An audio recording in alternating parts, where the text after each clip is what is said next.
We'll have talk by Professor Dr. Batra on CDH, how to approach, and this session will be moderated by Dr. Rebecca Jacob, Dr. Shalu Aib, and Dr. Francis Manavalan. May I request the speakers and the moderators to kindly occupy the spaces. Behind schedule, I will ask Dr. Batra to. Thank you, chairpersons and dear friends and colleagues. I know I'll be just after this fight between the two, I go on to one of the case scenario and some review of literature on congenital diaphragmatic hernia, and in emergency situation we see a large number of patients with CDH, and a pediatric anesthesiologist, he or she will always come across such type of patients, and sometimes they are difficult to anesthetize, and more importantly they are difficult to prepare in the intraoperative period, and also you can see go into the post-op ward either in NICU or in ICU, in surgical ICU, and they are put on ventilator for sometimes many days, and problems do occur. Though with the changing scenario in ICU and more so we have better armamentarium and drugs, the morbidity and mortality have improved a lot. When I have started my practice in pediatric anesthesia, I could show large number of patients of CDH dying in the post-operative period. At that time, our ICUs, we have sometimes shallow knowledge, and also we do not have a ventilatory strategies which will save these babies. And the CDH is basically not a surgical emergency. It's a physiological emergency, or you can say it's a medical emergency. Surgical emergency in the sense it's not. It can only occur if there is ball ischemia. Otherwise, we have to treat these patients medically before these patients they come to operative room. We know the incidence is about 1 to 3 to 5,000, and basically it is due to lack of separation of abdominal and thoracic cavity, with the result that the intestines they move out into the lung and cause a mass effect. With the result, there will be a pulmonary hyperplasia and also pulmonary hypertension, and which is sometimes difficult to treat. As I already told you that this is an incidence which has been reported, and more importantly, it's more on the left side than the right side, and there's a preponderance of more in males rather than females, and it occurs as a result of failure of uroperitoneal canal to close at 8 to 9 week of gestation, or failure of midgut to reach into the peritoneal cavity. Basically, it is an anomaly of the diaphragm. It is the embryological defect. No, I don't know how many have seen absent diaphragm. It's very rare. I have seen 2 patients with absent diaphragm. Of course, both died. Very rudimentary diaphragm. And most of the gut, even liver, have gone into the thoracic cavity. Very difficult to ventilate these patients. They usually do not come to the operating room. They only come for preoperative assessment. They have very high mortality. 80% of the patients, they have a posterior lateral, also called the volcanic anomaly on the left side. And only very few they have right side. What we have seen is that if the anomaly on the right side, usually the patients come at the age of 3 to 4 years, and their survival rate is much higher. If they come at a very premature stage, then the mortality becomes very high because liver takes over and there is hardly any ventilation. The VQ mismatch is absolutely inadequate, and the patient dies there and then because of severe hypoxemia, severe pulmonary artery hypertension, and also very difficult to ventilate. You have to use very high pressure. With the result, the patient may have pneumothorax. I have seen 2 patients with neonates having pneumothorax in the emergency, which was difficult to detect sometimes. And of course, rest are 2% are morphine and 15 to 20% are paresthesia. This is a case history which we can take about. This 23-year-old mother at 39 weeks of gestation having a newborn male infant, child cried at 1 minute, became cyanotic. This is the first sign, cyanosis. Then patient becomes cyanosis in tachypnea, nasal flaring, cyanosis, and even if you give 100% oxygen, sometimes difficult to maintain the saturation. Patient became bradycardic, intubated, and then mechanical ventilated by the resuscitation team. Auscultation revealed good breaths on the right side, but not on the left side. In fact, there is an apparent dextrocardia.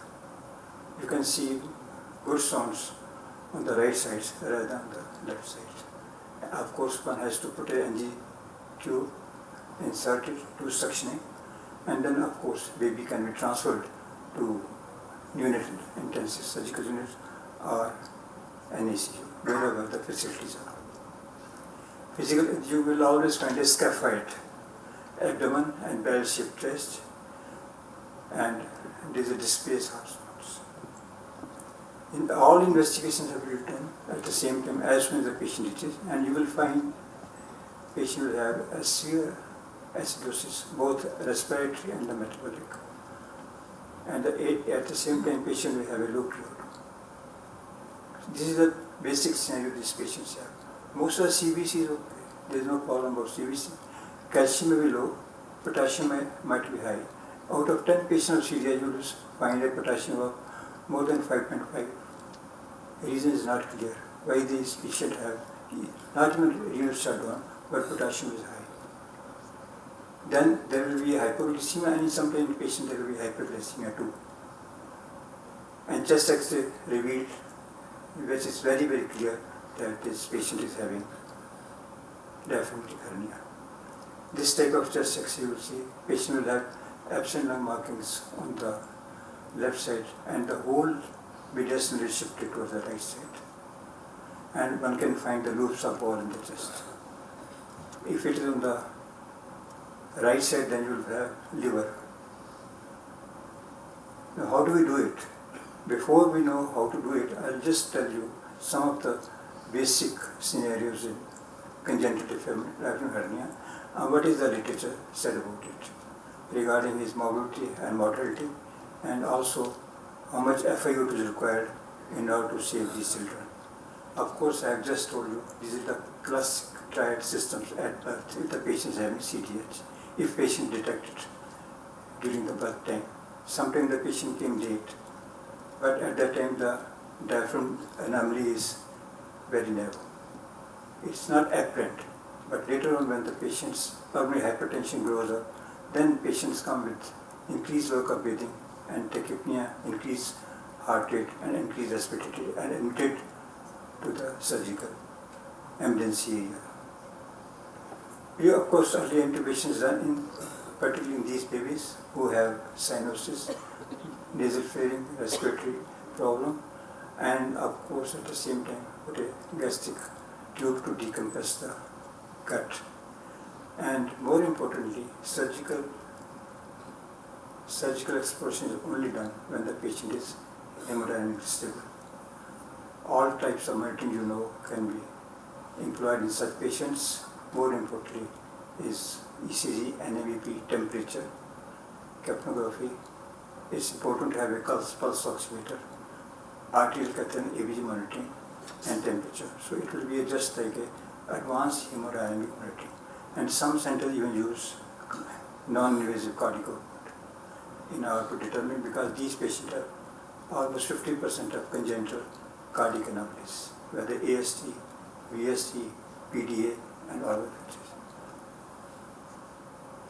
In terms of success, of course, one should rely on the lower extremities, because once the balls are pushed, then the IVC may be compressed and there will be low cardiac output.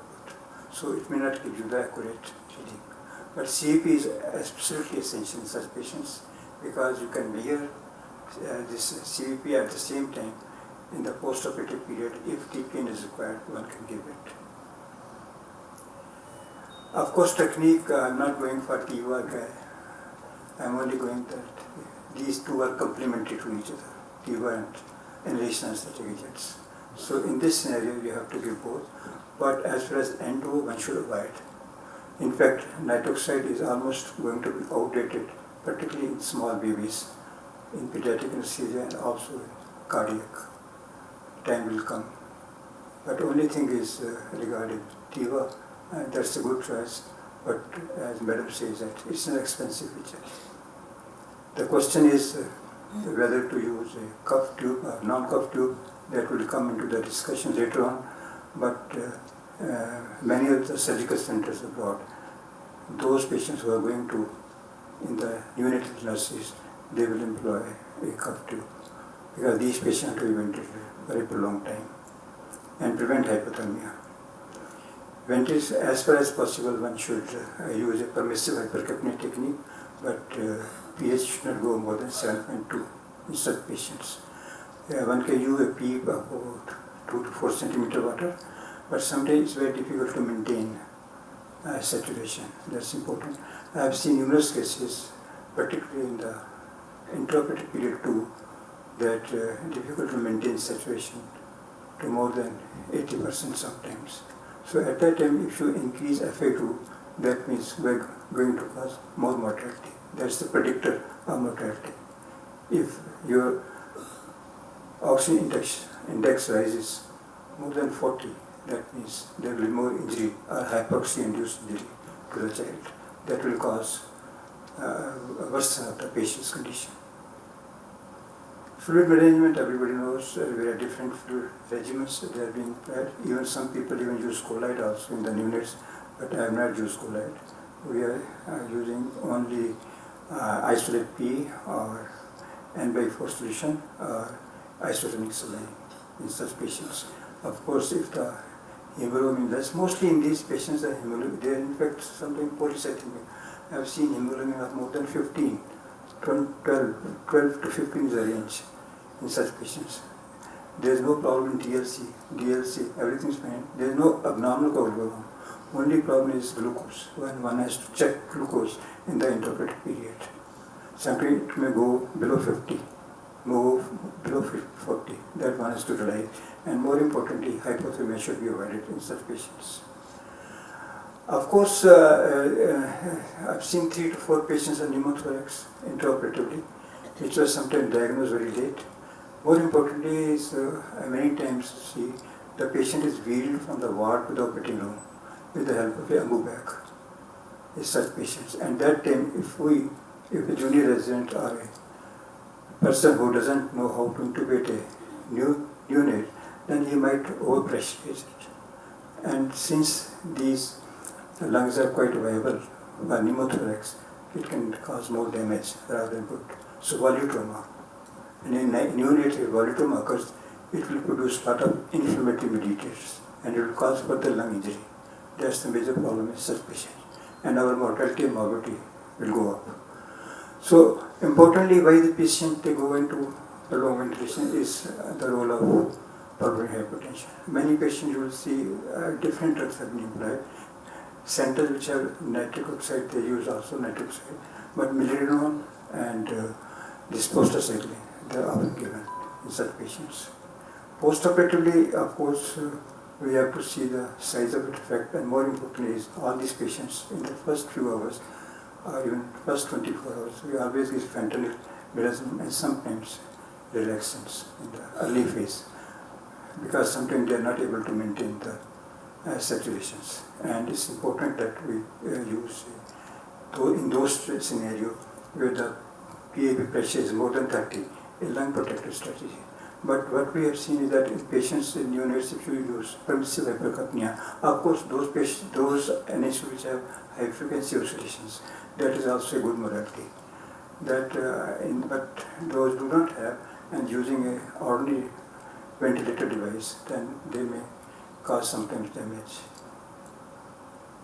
So this is the mass effect and causing basically a significant pulmonary hypertension, pulmonary hyperplasia, and with the result there is a change in the vasculature, pulmonary vasculature, and patient will have a greater alveolar artery gradient and more desaturation. greater mismatch. These are the associated pathophysiology. PDA is very common, AST is common, VST is common, and then of course GAT anomaly. These are seen in 2 patients. We have seen spinal bifida to CDH patients. I don't know about the chromosomal anomalies in such patients. But if you see this data, this is very large data, which has come in 2018 in Journal of Pediatric Surgery. You see number 2, CDH. Out of about 1 lakh patients, more than 1 lakh patients, they have seen the 24-day mortality, 24-hour mortality and 30 days mortality. What they have seen is out of 58 patients who died, 7 died at 24 hours, giving a mortality figure of about 12%. But in 30-day mortality is very, very high in such patients. It's 51 out of 58, that means almost 88%. Of course, necrotizing enterocolitis have the higher mortality as compared to CDHs in that center. This is the only single